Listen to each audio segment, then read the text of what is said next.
الأدب تنال أعلى الرتب فعش حياة العلماء وقرأ صنوف الكتب ودم على تواضع لا تفتخر بالنسب كفاك أن تخرج من கண்ணியமிக்க அல்லாஹ்வுடைய நல்லடியார்களே, அல்லாஹ்வின் அளப்பரிய கருணை கிருபை, அல்லாஹ் ஜல்லஷானஹு வ தஆலா நம்முடைய ஷேக் அவர்களை மீண்டும் சந்திப்பதற்கான ஒரு அருமையான வாய்ப்பை அல்லாஹ் வழங்கி இருக்கின்றான். அல்ஹம்துலில்லாஹ். இன்ஷா அல்லாஹ் இப்பொழுது ஷேக் அவர்கள் நம்மவர்களுக்கு மத்தியிலே உரை நிகழ்த்துவார். பிஸ்மில்லாஹிர் ரஹ்மானிர் ரஹீம். அல்ஹம்துலில்லாஹி ரப்பில் ஆலமீன். வஸ்ஸலாத்து வஸ்ஸலாமு அலா அஷ்ரஃபில் அன்பியா வ ஸய்யிதுல் முர்ஸலீன் ஸையிதுனா முஹம்மத் வ அலா ஆலிஹி வ ஸஹ்பிஹி வ மன் தபியஹும் பி இஹ்சானின் இலா யௌமித்தீன். எனது பேரன்புக்கும் பெருமதிப்புக்கும் உரிய இஸ்லாமிய சகோதரர்களே, சகோதரிகளே, தாய்மார்களே, ஈமானிய உறவுகளே, அஸ்ஸலாமு அலைக்கும் வரஹ்மத்துல்லாஹி வபரகாத்துஹு. நீங்கள் எல்லோரும் நலமாகவும் சுகமாகவும் நல்ல உடல் ஆரோக்கியத்தோடும் ஆஃபியத்தோடும் ராகத்தோடும் இருப்பீர்கள் என்று எதிர்பார்க்கின்றேன்.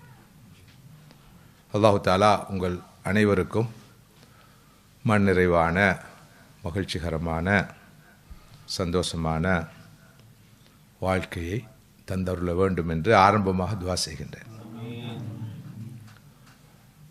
மதிப்புக்குரிய சகோதரர்களே, சகோதரிகளே, மீண்டும் ஒரு முறை உங்களையெல்லாம் சந்திப்பதற்கான சந்தர்ப்பம் கிடைத்திருக்கின்றது. வழமைக்கு மாற்றமாக சற்று வித்தியாசமாக 2 இரவுகள் 2 அமர்வுகளுக்கூடாக சந்திருக்கும் சந்தர்ப்பம் கிடைத்திருக்கிறது. அப்படியாவது கிடைத்ததையிட்டு அல்லாஹ்வை புகழ கடமைப்பட்டிருக்கிறோம். அல்ஹம்துலில்லாஹ் தும் அல்ஹம்துலில்லாஹ். சூரா அல் கஹ்ஃபுடைய ஒளியிலே இறை நம்பிக்கையும் லோகாயுதவாதமும் என்ற பொருளிலே தலைப்பிலே சில முக்கியமான விஷயங்களை உங்களோடு பகிர்ந்து கொள்ளலாம் என்று எதிர்பார்க்கின்றேன். Faith and materialism in the light of Surah Al-Kahf.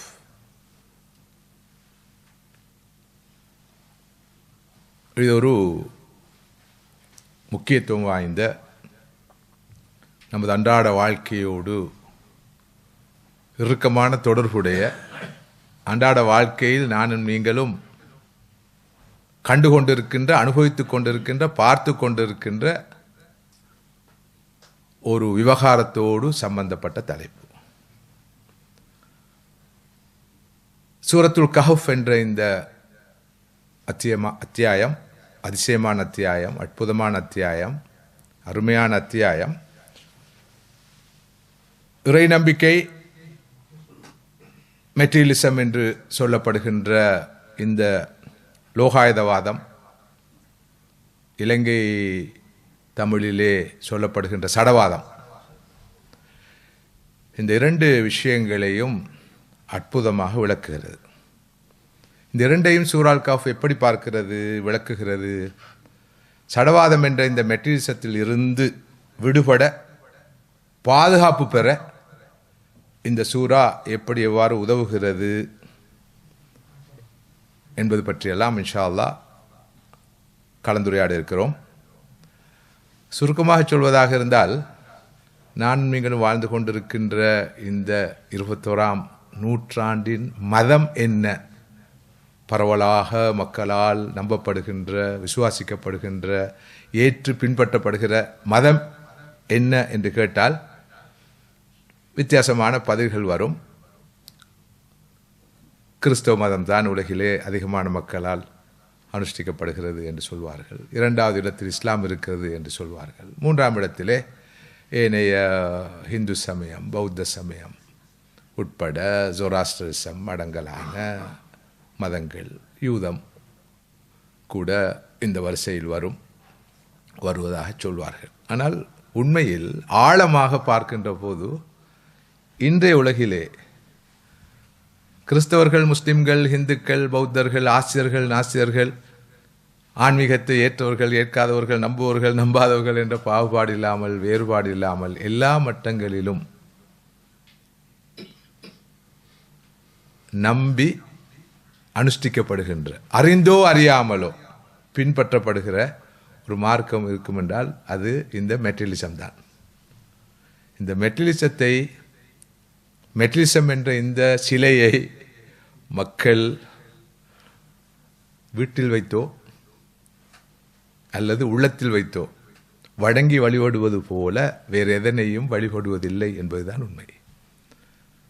கோடான கோடி அடியார்களை கொண்ட ஒரு கொள்கையாக, மதமாக இந்த சடவாதத்தை அல்லது இந்த லோகாயுதவாதத்தை குறிப்பிட்டால் அது மிகையாக மாட்டாது.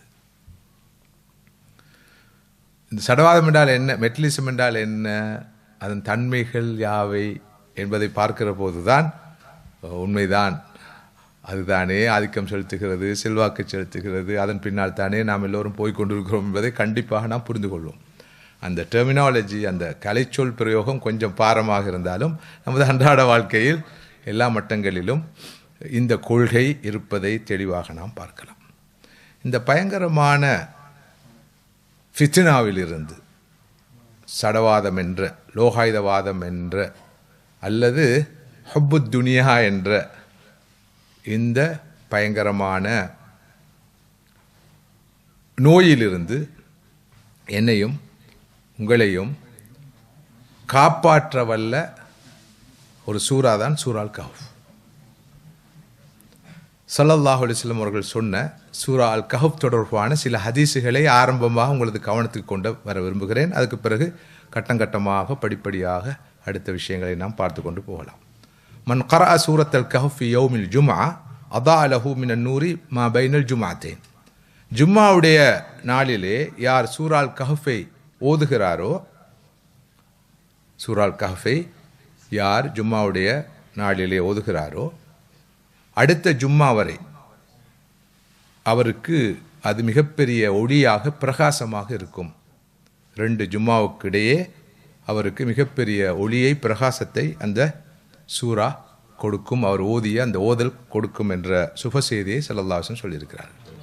ஏன் இவ்வாறு சூரால் கஹஃபுடைய சிறப்பை பற்றி நபி அவர்கள் சொல்லியிருக்கிறார்கள் என்பதை நாம் பார்க்க வேண்டும். அடுத்து இன்னொரு ஹதீஸ், மன் ஹஃபித 10 ஆயாத் மின் அவ்வலி சூரத்துல் கஹஃப் உஸிம மினத் தஜ்ஜால். யார் சூரால் கஹஃபுடைய ஆரம்ப 10 வசனங்களை மனனம் செய்கிறாரோ அவர் தஜ்ஜாலுடைய ஃபித்னாவிலிருந்து பாதுகாக்கப்படுவார். சூரத்துல் கஹஃபுடைய முதல் 10 வசனங்களையும் யார் ஹெஃபுல் செய்கிறாரோ, அதனை மன்னமிட்டு ஓதி வருகிறாரோ அவர் தஜ்ஜாலுடைய ஃபித்னாவிலிருந்து பாதுகாக்கப்படுவார். ஒரு ரிவாயத்தில் மினத் தஜ்ஜால், தஜ்ஜாலிருந்து பாதுகாக்கப்படுவார் என்றும், மற்றொரு ரிவாயத்தில் மின் ஃபித்னத்து தஜ்ஜால், தஜ்ஜாலுடைய ஃபித்னாவிலிருந்து பாதுகாக்கப்படுவார்னு வந்திருக்கு. இதெல்லாம் சஹீஹான ஹதீஸுகள். இன்னொரு அறிவிப்பிலே யார் சூரால் கஹஃபின் கடைசி பகுதியை ஓதி வருகிறாரோ அவர் தஜ்ஜாலிலிருந்து, தஜ்ஜாலுடைய ஃபித்னாவிலிருந்து பாதுகாக்கப்படுவார் என்றும், மற்றொரு அறிவிப்பின்படி யார் சூரால் கஹஃபின் கடைசி 10 ஆயத்துகளை ஓதி வருகிறாரோ அவர் தஜ்ஜாலிலிருந்தும் தஜ்ஜாலுடைய ஃபித்னாவிலிருந்தும் பாதுகாக்கப்படுவார் என்று வந்திருக்கிறது. மற்றும் ஒரு ஹதீஸ் இப்படி சொல்கிறது, மன் கரா 3 ஆயாத் மின் அவ்வல் கஹஃப் உஸிம மின் ஃபித்னத்தி தஜ்ஜால். யார் சூரால் கஹஃபின் முதல் 3 ஆயத்துகளை, வசனங்களை ஓதி வருகிறாரோ அவர் தஜ்ஜாலுடைய ஃபித்னாவிலிருந்து பாதுகாக்கப்படுவார். ஆரம்ப வசனங்கள், இறுதி வசனங்கள், 10 வசனங்கள் முதல் பகுதியில், 10 வசனங்கள் பிற்பகுதியில், 3 வசனங்கள். மொத்தமாக பார்க்கின்ற போது சூரால் கஹஃபை யார் ஒழுங்காக ஓதி வருகிறாரோ அவர் தஜ்ஜாலிலிருந்தும் தஜ்ஜாலுடைய ஃபித்னாவிலிருந்தும் பாதுகாக்கப்படுவார். இன்னும் ஒரு ஹதீஸின் படி யார் சூரால் கஹஃபை அது இறக்கி அருளப்பட்டவாறு ஒழுங்காக முறையாக ஓதி வருகிறாரோ அவருக்கும் அவர் இருக்கும் இடத்திலிருந்து மக்கா வரைக்கும் ஆன தூரத்துக்கு அவருக்கு நாளை மறுமையிலே மிகப்பெரிய ஒரு பிரகாசம் ஏற்படுத்தி கொடுக்கப்படும். யார் சூரா அல் கஹ்ஃபுடைய கடைசி 10 ஆயத்துகளை ஓதுகிறாரோ, தஜ்ஜால் வந்தாலும் தஜ்ஜாலின் பிடியிலிருந்து, ஃபித்னாவிலிருந்து அவர் பாதுகாக்கப்படுவார். இங்கு ஒரு நியாயமான கேள்வி பிறக்கும். சூரத்துல் கஹ்ஃபுக்கும் தஜ்ஜாலுக்கும் என்ன சம்பந்தம்? சூரத்துல் கஹ்ஃபுக்கும் தஜ்ஜாலுடைய ஃபித்னாவுக்கும் என்ன சம்பந்தம்? தஜ்ஜாலுடைய வருகை பற்றி ஆഖിറ ஸமானில், இறுதி காலத்தில், கடைசி நேரத்தில் தஜ்ஜால் என்று ஒருவன் வருவான். அவனுடைய கெடுபிடிகள் பயங்கரமாக இருக்கும், அட்டகாசங்கள் பயங்கரமாக இருக்கும். அவனால் ஏற்படும் ஃபித்னா மிகப்பெரிய ஃபித்னாவாக இருக்கும் என்று கேள்விப்பட்டிருப்போம். கேள்விப்பட்டவர்கள் கொஞ்சம் கைகள் உயர்த்தலாம். தஜ்ஜாலுடைய ஃபித்னா பற்றி கேள்விப்பட்டவர்கள் கை உயர்த்தலாம். Yes, okay. எனவே அது பற்றிய ஓரளவு நாம் தெரிஞ்சு வைத்திருக்கிறோம். அது தனியான ஒரு தலைப்பு. சந்தர்ப்பம் கிடைத்தால் இன்ஷா அல்லாஹ் நாம் பார்க்கலாம். தஜ்ஜாலுடைய ஃபித்னா என்றால் என்ன? சூரா அல் கஹ்ஃப் 4 ஃபித்னாக்களை பற்றி பேசுகிறது. மனிதர்களை மயக்கக்கூடிய, மதிமயக்கக்கூடிய, வழிகெடுக்கக்கூடிய, திசை திருப்பக்கூடிய, அழிக்கக்கூடிய, ஒருவருடைய ஆன்மீக வாழ்க்கையை மறுமை நோக்கிய பயணத்தை கெடுக்கக்கூடிய மிக முக்கியமான 4 ஃபித்னாக்கள், குழப்பங்களை பற்றி சூரா அல் கஹ்ஃப் பேசுகிறது. முதலாவது ஃபித்னா ஃபித்னத்து தீன். ஒருடைய ஈமானுக்கு, தீனுக்கு, ஆன்மீக வாழ்க்கைக்கு ஏற்படுகின்ற ஃபித்னா. தன்னுடைய ஈமானை பாதுகாத்து கொள்ள முடியாத வண்ணம், தனது ஆன்மீகத்தை தக்க வைத்துக் கொள்ள முடியாத வண்ணம், தனது மறுமை நோக்கிய பயணத்தை ஒழுங்காக தொடர முடியாத வண்ணம் அவர் எதிர்நோக்குகின்ற ஃபித்னா, ஃபித்னத்து அத்தீன். இரண்டாவது ஃபித்னத்துல் மால், பொருளாதாரம், இந்த வெல்த் என்று சொல்கிறோமே, அந்த உலக செல்வம் என்ற ஃபித்னா எவ்வாறு ஒரு மனிதனுடைய வாழ்க்கையை பாழ்படுத்தும், அது எப்படி அவனுக்கு ஃபித்னாவாக அமையும் என்பது பற்றி இந்த சூரா பேசுகிறது. மூன்றாவதாக ஃபித்னத்துல் இல்ம், நாலேஜ் என்ற ஃபித்னா, அறிவு. ஒருவர் அறிவை பெற்று அந்த அறிவை வைத்து அதனால் ஏற்படக்கூடிய ஃபித்னாவை பற்றி இந்த சூரா பேசுகிறது. மூன்றாவது ஃபித்னத்து சுல்தா, ஆட்சி அதிகாரம், ஆட்சி அதிகாரம் என்ற ஃபித்னா. இந்த ஃபித்னா எப்படி ஒருவருக்கு மிகப்பெரிய சவாலாக, அறைகூவலாக, அச்சுறுத்தலாக அமையும் என்பதை இந்த சூரா பேசுகிறது. 4 பெரும் ஃபித்னாக்களை பற்றி, 4 பெரும் ஃபித்னாக்கள் தொடர்பான 4 பெரும் கதைகளை, வரலாற்று இடம்பெற்ற சம்பவங்களை சொல்லி இந்த சூரா நமக்கு நிறைய வழிகாட்டல்களை தருகிறது. இந்த 4 ஃபித்னாக்கள் இருந்தும் யார் பாதுகாப்பு பெறுறாரோ அவர்தான் தன்னுடைய ஈமானிய பயணத்தை வெற்றிகரமாக தொடரக்கூடிய நிலையில் இருப்பார்.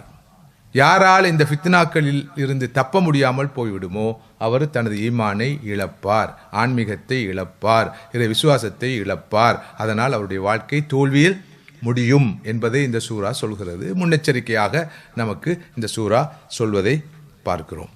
இந்த 4 வகையான ஃபித்னாக்கள், ஃபித்னத்து தீன், ஃபித்னத்துல் மால், ஃபித்னத்துல் இல்ம், ஃபித்னத்து அஸ்ஸுல்தா, இந்த 4 வகையான ஃபித்னாக்களினதும் சிம்போலாக, அடையாளமாக இருப்போன் தான் தஜ்ஜால். அவனிடம் ஆன்மீகம் சார்ந்த ஒரு ஃபித்னா இருக்கிறது. அந்த ஃபித்னா நாம் நம்மை காப்பாற்ற வேண்டும். அவன் நமது ஆன்மீகத்துக்கு சவால் விடுவான், நமது இறை நம்பிக்கைக்கு சவால் விடுவான். பொருளை வைத்து, உலக சம்பத்துகளை வைத்து, சொத்து செல்வங்களை வைத்து மிகப்பெரிய ஃபித்னாவை ஏற்படுத்துவான்.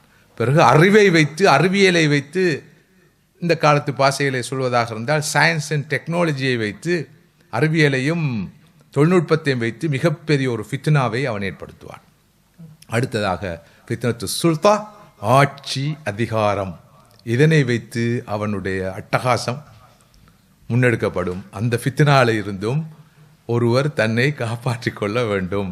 இந்த 4 வகையான பேராபத்துகளில் இருந்தும், இந்த 4 வகையான அனர்த்தங்களிலிருந்தும், அறைகூவல்களிலிருந்தும், அச்சுறுத்தல்களிலிருந்தும் ஒருவரை காப்பதற்கு சூரத்துல் கஹ்ஃப் துணை புரியும் என்ற செய்தியைத்தான் இங்கே நாங்கள் சொல்ல வந்தோம். இந்த வகையில் தஜ்ஜால் ஒரு தனி மனிதனாக ஒரு படைப்பாக இருந்த போதிலும் தஜ்ஜால் இசம் என்ற அவனது கொள்கை, தஜ்ஜாலிசம் என்ற அவனது கொள்கை தான் இங்கு முக்கியத்துவம் பெறுகிறது. தஜ்ஜால் வருவதற்கு முன்னால் அவனுடைய வருகைக்கு முன்னுரையாக பீடிகையாக தஜ்ஜாலிசம் உலகிலே அரசோச்சும் மேலோங்கும். தஜ்ஜாலிசத்துடைய அந்த ஸ்பெஷல் ஃபீச்சர்ஸ் என்ன? 4 ஃபீச்சர்ஸ் இருக்கும். இறை நம்பிக்கைக்கு அச்சுறுத்தல் விடுப்பது, பொருளாதாரத்தை வைத்து உலகத்தை ஆட்டி படைப்பது, மக்களை வாங்குவது, விலை பேசுவது, வீழ்த்துவது, அடிமையாக்குவது. 3வது அறிவியல், விஞ்ஞானம், தொழில்நுட்பம் இவற்றை வைத்து உலகிலே மிகப்பெரிய அட்டகாசத்தில் ஈடுபடுவது. இவை அனைத்துக்கும் மேலாக ஆட்சி அதிகாரத்தை வைத்து ஆட்டி படைப்பது. இதுதான் தஜ்ஜாலிசத்துடைய பேசிக் பில்லர்ஸ் அல்லது ஃபவுண்டேஷன், பேஸ் என்று சொல்லலாம். இப்போது உங்களுக்கு விளங்கி இருக்கும், நானும் நீங்களும் வாழ்ந்து கொண்டிருக்கிற இந்த காலம்தான் தஜ்ஜாலிசத்துடைய கிளைமேக்ஸ். இனி மிஞ்சி இருப்பது அவனது வருகை மாத்திரம்தான். கிரவுண்ட் ஆல்ரெடி ரொம்ப அழகாக ப்ரிப்பேர் பண்ணப்பட்டிருக்குது. எல்லோரும் தஜ்ஜாலை வரவேற்க காத்திருக்கிறார்கள். தஜ்ஜாலிசம் தாராளமாக எல்லா இல்லங்களிலும் உள்ளங்களிலும் ஆதிக்கம் செலுத்திக் கொண்டிருக்கிறது. இந்த தஜ்ஜாலிசத்துக்கு மறுபேறு தான் மெட்டீரியலிசம்.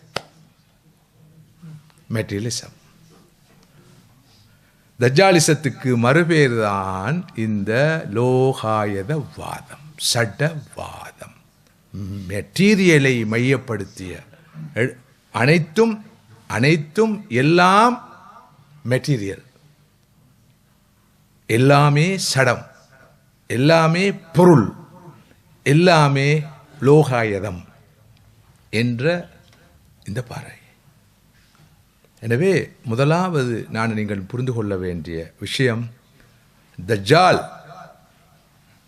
வருகையை முன்னிட்டு அவனுக்கு இந்த உலகை அழகாக அமைத்து கொடுக்கும் நோக்கோடு, களத்தை தயார்படுத்தி கொடுக்கும் நோக்கோடு தஜ்ஜாலிசம் என்ற இந்த கொள்கை உலகிலே நீண்டெடுங்காலமாக மெட்டீரியலிசம் என்ற பெயரில் இருந்து வருகிறது.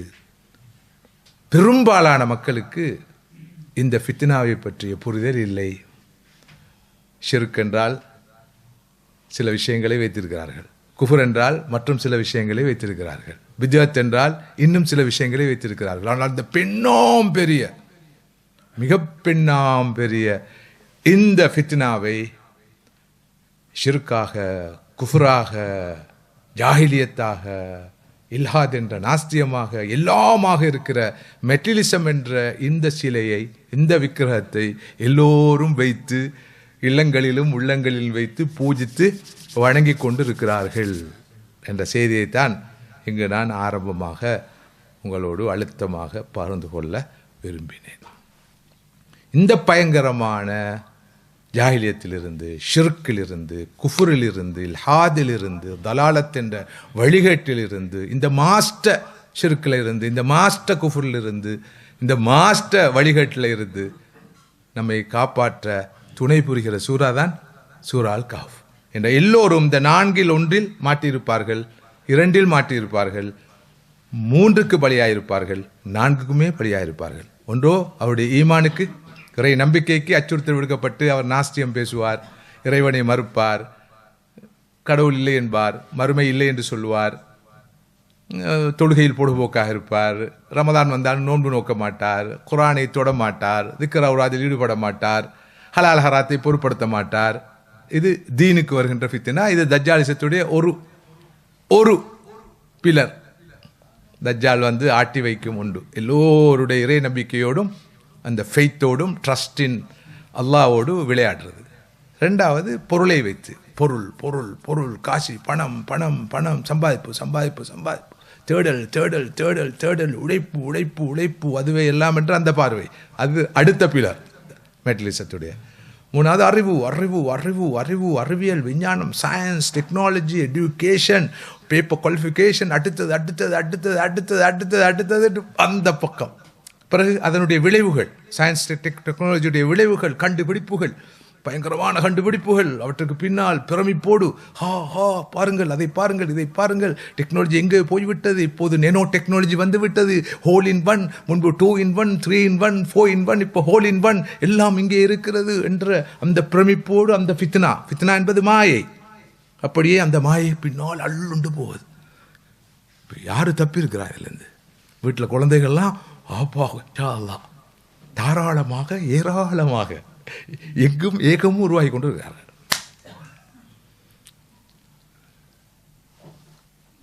நான் என்ன சொல்ல வருகிறேன் என்பது புரியப்படும் என்று இருந்தால் அது அல்லாஹ்வுடைய பேரருளாகத்தான் இருக்கும். இந்த புரிதல் தான் ரொம்ப முக்கியம், விழிப்புணர்வு தான் ரொம்ப முக்கியம், அவேர்னஸ் தான் முக்கியம். ஆனால் அலை ரொம்ப பெரிய அலை. அந்த அலையால் அள்ளுண்டு போய்கொண்டிருக்கிற காரணத்தினால் இது விளங்காது. முன்னேற்றம் என்றால் என்ன? இந்த காலத்தில் முன்னேற்றம் என்றால் என்ன? நாரியம் என்றால் என்ன? வசதி என்றால் என்ன? வளமான வாழ்க்கை என்றால் என்ன? சுகமான வாழ்க்கை என்றால் என்ன? சந்தோஷமான வாழ்க்கை என்றால் என்ன? கேளுங்க பார்ப்போம். எல்லாம் தஜ்ஜாலிய பார்வையை தான் சொல்லுவாங்க அவ்வளவு பேரும். ஆனால் அவங்களுக்கு தெரியாது தஜ்ஜாலிய பார்வை என்று. அந்த பார்வை தான் சொல்வார்கள். எனவே தஜ்ஜாலிசம், மெட்டீரியலிசம் என்ற இந்த பயங்கர குஃப்ரை, ஷிர்கை, இல்ஹாதை, ஜாலியத்தை, தலாலத்தை ஆழமாக புரிய வேண்டிய ஒரு நிலையில் இருக்கிறோம். புரிய வைக்க வேண்டிய தேவையில் இருக்கிறோம். கடந்த முறை நான் வந்தபோது செக்யூலரிசம் என்ற அந்த கோட்பாட்டின் வேர்ல்ட் வியூ, உலக நோக்கு என்ன என்பது பற்றி விரிவாக கலந்துரையாடியமை உங்களுக்கு நினைவு இருக்கும் நினைக்கிறேன். செக்யூலரிசத்துடைய ஒரு உடன்பிறப்பு, மூத்த சகோதரன் தான் மெட்டீரியலிசம். மெட்டீரியலிசத்தினால் போஷிக்கப்பட்ட ஒரு கொள்கை தான் செக்யூலரிசம் என்ற கொள்கை. இரண்டும் உடன்பிறப்புகள். இன்று உலகை ஆண்டு கொண்டிருப்பது எல்லா மட்டங்களிலும், மதங்களுக்கு அப்பால், மதங்களை கடந்து, ஆன்மீக ஒழுங்குகளை கடந்து, அனைத்தையும் கடந்து உலகை ஆண்டு கொண்டிருப்பது இந்த ரெண்டு கொள்கைகளும் தான், மெட்டீரியலிசம் அண்ட் செக்குலரிசம். இன்னும் கொஞ்சம் விரிவாக இந்த இடத்துக்கு போவோம். மெட்டீரியலிசம் என்று சொல்லப்படுகிற இந்த லோகாயுதவாதம் அல்லது சடவாதம் அல்லது மெட்டீரியலை மையப்படுத்திய இந்த கொள்கைக்கென்று ஒரு வேர்ல்ட் வியூ இருக்குது. கடந்த முறை கிறிஸ்தவ மதத்துடைய வேர்ல்ட் வியூ என்ன, ஹிந்து சமயத்துடைய வேர்ல்ட் வியூ என்ன, யூத மதத்துடைய வேர்ல்ட் வியூ என்ன, பௌத்த மதத்துடைய வேர்ல்ட் வியூ என்ன, இந்த 4 வகையான வேர்ல்ட் வியூகளிலிருந்தும் இஸ்லாத்துடைய வேர்ல்ட் வியூ, உலக நோக்கு எவ்வாறு எப்படி வித்தியாசப்படுகிறது, இஸ்லாத்துடைய உலக நோக்கின் அடிப்படைகள் என்ன என்பது பற்றி பார்த்ததோடு, செக்யூலரிசத்துடைய வேர்ல்ட் வியூ என்ன, செக்யூலரிசத்துடைய வேர்ல்ட் வியூவிலிருந்து இஸ்லாத்துடைய வேர்ல்ட் வியூ எப்படி வித்தியாசப்படுகிறது என்பது பற்றியும் கொஞ்சம் சுமாராக பேசினோம், விளக்கினோம், கலந்துரையாடினோம். இன்று அந்த செக்யூலரிசத்துடைய அடிப்படையாக இருக்கிற மெட்டீரியலிசத்துடைய வேர்ல்ட் வியூ என்ன என்பதை புரிந்து கொண்டால்தான் சூரத்துல் கஹ்ஃப் என்ற இந்த அற்புதமான அல்குர்ஆன் அத்தியாயம் அந்த மெட்டீரியலிசத்துடைய வேர்ல்ட் வியூவை எப்படி சேலஞ்ச் பண்ணுகிறது, அதுக்கு எப்படி சவால் விடுக்கிறது, அதனை எப்படி தகர்க்கிறது என்பதை புரிந்து கொள்வதோடு, இந்த ஃபெய்த் என்ற, ட்ரஸ்ட் இன் அல்லாஹ் என்ற, ட்ரஸ்ட் இன் கோட் என்ற அந்த நிலைப்பாட்டை எப்படி மெட்டீரியலிசம் சேலஞ்ச் பண்ணுகிறது, அதற்கு சவால் விடுக்கிறது என்பதை புரிந்து இந்த மெட்டீரியலிசத்திலிருந்து எம்மை காப்பாற்றிக் கொண்டு இந்த ஆன்மீக பாதையில் நாம் பயணிக்கக்கூடியதாக இருக்கும். மெட்டீரியலிசத்துடைய வேர்ல்ட் வியூ என்ன? இன்று உலகை ஆண்டு கொண்டிருக்கிற எல்லா மட்டங்களிலும் எல்லோரும் அனுஷ்டிக்கின்ற பேர் புரிந்து புரியாமல் விளங்காமல் தமது வாழ்க்கையில் ஏற்று நடக்கின்ற கடைபிடிக்கின்ற இந்த மெட்டீரியலிசத்துடைய வேர்ல்வியுடைய சாராம்சம் என்ன? மெட்டீரியலிசத்துடைய சாராம்சம் என்ன தெரியுமா? அவருடைய வேர்ல்வியுடைய சாராம்சம் the physical world, only the physical world is real. இந்த கட்புலனாகக்கூடிய physical world இது மட்டும்தான் ரியல். அது அல்லாத எதுவாக இருந்தாலும் எல்லாம் வெறும் மித், வெறும் மூட நம்பிக்கை. அது இந்த ஸ்பிரிச்சுவலிட்டியாக இருக்கலாம், ஸ்பிரிச்சுவல் இன்னர் டைமென்ஷனாக இருக்கலாம், ஹியர் ஆஃப்டராக இருக்கலாம், டிவைன் ரெவலேஷன் வஹியாக இருக்கலாம், மறுமை பற்றிய நம்பிக்கையாக இருக்கலாம், மஹ்ஷராக இருக்கலாம், ஹிசாபாக இருக்கலாம், சொர்க்கம் நரகமாக இருக்கலாம், அதுக்கு முந்தைய கபருடைய வாழ்க்கையாக இருக்கலாம், கபருடைய முன்கர் நக்கீருடைய கேள்விகளாக இருக்கலாம், விசாரணையாக இருக்கலாம். இவையெல்லாம் வெறும் மித், வெறும் மூட நம்பிக்கை. எனவே இந்த பிசிக்கல் வேர்ல்ட் தான் வேர்ல்ட். மெட்டீரியல் கோர்சஸ் தான் எல்லாம். மெட்டர், எனர்ஜி, கெமிஸ்ட்ரி இதுதான் தொழில்படுது. ஒரு பக்கம் மெட்டர் தொழில்படுது, எனர்ஜி தொழில்படுது, கெமிஸ்ட்ரி தொழில்படுது. இதுவல்லாத ஆன்மீகம், இறை நம்பிக்கை,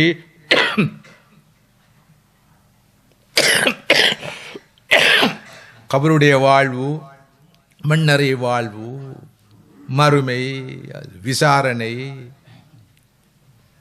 சுவர்க்கம், நரகம், இடைப்பட்ட சிராத்து முஸ்தகீம், கலம், அரிசி, குருசி இதெல்லாம் சாதாரண பாஷை சொன்னால் வெறும் கதை. ஆன்மீகவாதிகள்ட வெறும் டூப். இவ்வளவுதான். எனவே what you can see, measure and touch, that alone is truth. எதை உங்களால் பார்க்க முடியுமோ, காண முடியுமோ, மெஷர் பண்ண முடியுமோ, அளக்க முடியுமோ, எதை டச் பண்ணி பார்க்க முடியுமோ, அது மட்டும்தான் ட்ருத், அது மட்டும்தான் உண்மை. கண்ணால் பார்க்கக்கூடியதாகவும், காதால் கேட்கக்கூடியதாகவும், அளந்து பார்க்கக்கூடியதாகவும், தொட்டு உணரக்கூடியதாகவும் இருப்பவைகள் தான் உண்மை. அதுவும் அல்லாதெல்லாம் செய்தி, சும்மா கதை. இதுதான் மெட்டீரியலிசத்துடைய பிளேஸ்.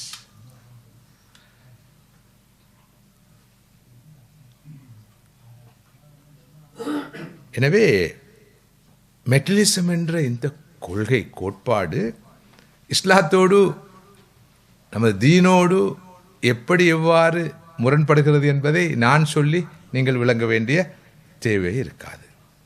ஆனால் சில போது நீங்கள் யோசிக்கலாம், மெட்டீரியலிசம் என்பது எந்த வகையில் பிழையானது? மனிதனுக்கு அறிவு தேவை, அறிவியல் தேவை, அறிவியல் கண்டுபிடிப்புகள் தேவை, பொருள் தேவை, பொருளாதாரம் தேவை, வாழ்வாதாரம் தேவை, வீடு தேவை, வாகனம் தேவை, வண்டி தேவை, உடை தேவை, உணவு தேவை, எல்லாம் தேவைகள் அல்லவா?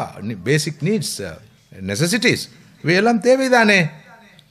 இப்போ இவற்றையெல்லாம் மெட்டீரியலிசம் இவையெல்லாம் இஸ்லாத்துக்கு முரணானது, ஈமானுக்கு முரணானது, இறை நம்பிக்கைக்கு முரணானது என்றால் மனிதன் எப்படி இந்த உலகத்தில் வாழ்வது? என்ன கதை இது? அவர்களே, இங்குதான் நாம் துல்லியமாக புரிந்து கொள்ள வேண்டும். ஒன்று இருக்கிறது பொசஷன், இன்னொன்று இருக்கிறது ப்ரீ ஆக்குபேஷன். நாம் இந்த உலகத்தை பொசஸ் பண்ணுவது, இந்த உலகின் செல்வங்களை, வளங்களை, வசதிகளை, வாய்ப்புகளை எல்லாம் பொசஸ் பண்ணுவதானது, வைத்திருப்பதானது ஈமானுக்கு முரணானதல்ல, இஸ்லாத்துக்கு முரணானதல்ல, ஆன்மீகத்துக்கு முரணானதல்ல, குரானுக்கு முரணானதல்ல, சூரத்துல் கஹஃப் சொல்லும் செய்திக்கு முரணானதல்ல. பொசஷன் பிரச்சனை இல்லை, ப்ரீ ஆக்குபேஷன் இவையெல்லாம் நம்மை ஆளும் அளவுக்கு வந்து விட்டால், செல்வம்தான், பெற்றிருக்கிற கல்விதான், ஆட்சிதான், அதிகாரம்தான், பொருள்தான் என்ற அளவுக்கு அவற்றுடைய ஆதிக்கம் மிகைத்து விட்டால் அங்குதான் பிரச்சனை இருக்கிறது. இன்னும் தெளிவாக சொல்வதாக இருந்தால், எப்போது இந்த மெட்டீரியல் விவகாரங்கள் நமது உள்ளத்தை ஆளும் அளவுக்கு சென்று விடுகின்றனவோ அப்போது அதுதான் மெட்டீரியலிசமாக மாறும். அது ஒரு கொள்கையாக கோட்பாடாக மாறும். இல்லாத போது ஒருவர் இந்த உலகத்திலே தனக்கு தேவையான அளவுக்கு ஒன்றை அனுபவிக்கிறார், பார்க்கிறார், கேட்கிறார் என்றால் அது பிழையானது அல்ல. இப்போ ஏற்கனவே சொன்னது போல இந்த மெட்டீரியலிசத்துக்கும் செக்குலரிசத்துக்கும் இடையிலே நெருக்கமான தொடர்பு இருக்கிறது. செக்குலரிசம் என்பது ரிலிஜனை அல்ல ஸ்பிரிச்சுவாலிட்டியை, மதத்தை, ஆன்மீகத்தை, இறை நம்பிக்கையை வேர்ல்ட்லி அஃபேர்ஸ் என்று சொல்லப்படுகின்ற உலக விவகாரங்கள் இருந்து, especially politics, education and public life, அரசியல், பொருளாதாரம், பொது வாழ்க்கையிலிருந்து ரிலிஜனை தூரமாக்குறது. ரிலிஜனுக்கு வேலை இல்லை. ரிலிஜனுக்குள்ள இடம் எங்க? இண்டிவிஜுவல் லைஃப் அண்ட் உங்களுடைய அந்த வர்ஷிப் பண்ணுற பிளேஸ், அது ரிலிஜனுக்குள்ள இடம். அங்கே போங்க, தொழுங்க, ஆன்மீக விவகாரங்களில் ஈடுபடுங்க. Religion has nothing to do with எங்களோட public life, politics, economics. So எது ரிலிஜனுடைய ஆதிக்கத்தின் கீழ், செல்வாக்கின் கீழ் வராது. எனவே செக்குலரிசம் மதத்தை கொஞ்சம் ஓவரால் தள்ளி தான் வைக்கும். தள்ளி வச்சு பப்ளிக் லைஃப்பில் இருந்து அந்த சேக்ரட் என்ற தன்மையை நீக்கிறோம். சேக்ரட்னா புனிதத்துவம். பப்ளிக் லைஃப்பில் சேக்ரட்னு ஒன்று கிடையாது, புனிதத்துவம் ஒன்று கிடையாது. எதுவெல்லாம் மனிதனுடைய ரீசனுக்கு ஒத்து வருகிறதோ, ரீசனிங்க்கு அதுவெல்லாம் தான். எது சரி, எது பிழை, எது செய்யப்பட வேண்டும், எது செய்யப்படக்கூடாது, ரீசன் தான் தீர்மானிக்கும். மனிதனுடைய இன்டெலெக்ட் தான் தீர்மானிக்கும். மாற்றமாக அவனுடைய நம்பிக்கையோ ஆன்மீகம் சார்ந்த பெருமானங்களோ அல்ல. அதுதான் செக்குலரிசம். ஆன்மீகம் தேவையா, அதை வைத்துக் கொள்ளுங்கள், அதுக்குரிய இடத்துல வைத்துக் கொள்ளுங்கள். நிக்காஹ் மஜ்லிஸுக்கு மட்டும்தான் ஆன்மீகம், கல்யாணத்துக்கு ஆன்மீகம் தேவையில்லை. ஃபங்க்ஷனுக்கு அது நிக்காஹ் மஜ்லிஸ். ஹசரத் வந்து இஜாப் கபூல், ஷாஹித் வலி, மஸ்ஜித், அதில் மட்டும்தான் ஹம்து, சலவாத், பிஸ்மில்லா. அதுக்கு பிறகு வேறு இடம் இருக்குது, அங்கே ஹோட்டலில், இங்கே ரிசப்ஷனில், அங்கே ரிலிஜன் இல்லை. அந்த ரிலிஜனுக்குள்ள இடம் இருக்குது, அது முடிஞ்சு கடவுளுக்குள்ளதை கொடுத்தாச்சு. இப்போ பப்ளிக் லைஃபுக்கு வாங்க. அதுக்கு பிறகு ஹஸ்பண்ட் ஒய்ஃபுடைய லைஃப் ஆரம்பிக்கும். ஹனிமூனில் ஆரம்பித்து எங்கே போய் முடியும் உண்டு பார்க்கலாம். பெரும்பாலும் டிவோர்ஸில் போய் முடியும். அதுக்கு முன்னால் புரோக்கன் ஃபேமிலியில் போய் முடியும். அதுக்கு முன்னால் டொமஸ்டிக் வயலன்ஸ்லேயே இருக்கும். அது அழகான பேர்கள் போட்டு அடின்னு அடிக்கிறதுக்கு டொமஸ்டிக் வயலன்ஸ், குத்துறதுக்கு டொமஸ்டிக் வயலன்ஸ், அழகான பேர். பிறகு ரெண்டு பேரும் உண்ட முகரக்கட்டையை நான் பார்க்க மாட்டேன், ஏண்ட முகரக்கட்டையை நீ பார்க்கக்கூடாது என்று பிரிஞ்சு வாழ்றதுக்கு பேர் புரோக்கன் ஃபேமிலி, செப்பரேட்டாக இருக்கிறாங்களா. அழகான வார்த்தைகள். அந்த காலத்தில் இதுக்கு நல்ல வார்த்தைகள் இருந்துச்சு ஊரில். சரி, ஃபைனலாக டிவோர்ஸ். ஓகே, இங்கே தான் போய் முடியும். அது இஷ்யூ இல்லை. அவங்க ரெண்டு பேருக்கும் சரி வரல. மெட்டீரியலிசம் எங்கே போயிட்டு பாருங்க, செக்குலரிசம் எங்கே போயிட்டு பாருங்க. எல்லா மதத்திலும் இதுதான். எல்லா மதங்கள்லேயும் ஆழமான பண்பாட்டு கூறுகள் இருக்கின்றன, ஆழமான கலாச்சார விளிமயங்கள் இருக்கின்றன. அவை எல்லா மதங்களிலும் பேணப்பட்டு வந்திருக்கின்றன புனிதமாக. அவையெல்லாம் முற்றுமுழுதாக என்று தகர்க்கப்பட்டிருக்குது இந்த செக்குலரிசத்துடைய, மெட்டீரியலிசத்துடைய செல்வாக்கின் காரணமாக.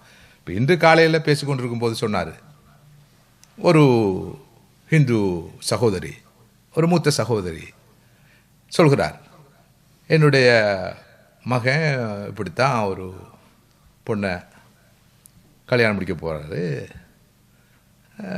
இப்போ ரெண்டு பேரும் பாலிக்கு போயிருக்கிறாங்க, இந்தோனேஷியாவுக்கு போயிருக்கிறாங்க. 2 வாரங்கள் எடுத்துகிட்டு வர்றதுக்கு. என்னென்னா 2 வாரம் இருந்து பார்ப்பாங்களாம் கல்யாணம் முடிக்கிறதா இல்லையான்னு. அப்படி தானே சொன்னீங்க? 2 வாரங்கள் போய் 2 பேரும் மியூச்சுவல் அண்டர்ஸ்டாண்டிங், 2 பேருக்கும் ஒத்து வருதா, சரி வருதா, ஓகேயாண்டு 2 வாரம் போய் பாலில் இருந்து பார்க்க போகிறாங்க. எப்படி பார்த்துட்டு வந்து முடிவெடுப்பாங்க கல்யாணம் முடிக்கிறதா இல்லையா. அப்போ 2 வாரம் இருந்தது கல்யாணம் இல்லை, அது முடிக்கிறதும் இல்லை. முடிக்கிறதா இல்லையான்றது பிறகு தான் அவங்க முடிவெடுப்பாங்களாம். எல்லாம் முடிஞ்ச பிறகு முடிவெடுப்பாங்களாம். இது என்ன முடிவு? இது எதனுடைய தாக்கம்? அந்த சமயத்துடைய பாதிப்பா? இல்லை. அப்போ அந்த அந்த அந்த லேடி அதை சொல்லி ரொம்ப ஆதங்கத்தோட பேசுறாவான். அவன் என்ன சொல்லியிருக்கிறான்டா வசனம்?